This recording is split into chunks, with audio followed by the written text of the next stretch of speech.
દોસ્તો, આ દ્રશ્ય જોઈને આંખો ભરાઈ જાય છે। આ ફૂલડા જેવું બાળક તમે જુઓ, માસૂમ બાળક જેની ડોક ત્રાંસી થઈ ગઈ છે। ડોક ત્રાંસી થવાનું એક જ કારણ છે કે વધુ પડતો મોબાઈલનો વપરાશ। આજે ડોક ત્રાંસી થઈ છે, કાલે આંખો ત્રાંસી થશે જો આમનામ બાળક મોબાઈલનો ઉપયોગ કરશે તો। આજે માતા પિતા જ આપણે સમજતા નથી। આજે હરેક માતા પિતાને ખબર છે કે મોબાઈલ એક રાક્ષસ છે, છતાં આપણે આપણા બાળકના હાથમાં આપીએ છીએ। જ્યારે બાળક જમતું ન હોય ત્યારે, બાળક રડતું હોય ત્યારે બાળકને ખુશ કરવા માટે આપણે હાથમાં મોબાઈલ આપી દેતા હોઈએ છીએ, અને એ જ બાળક 2-3 કલાક એકને એક કન્ડિશનમાં પડ્યું રહે છે, મોબાઈલનો વપરાશ કરે છે, બહારની રમત રમતું નથી, બુદ્ધિમાં વિકાસ થતો નથી।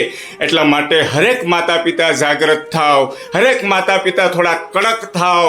પોતાના બાળકને મોબાઈલ ન આપવો એ પોતાના માતા પિતાના જ હાથમાં છે।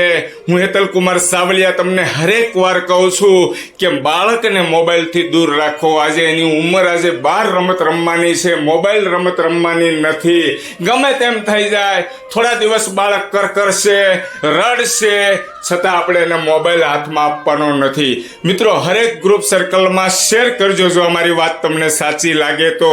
જય હિન્દ, જય ભારત।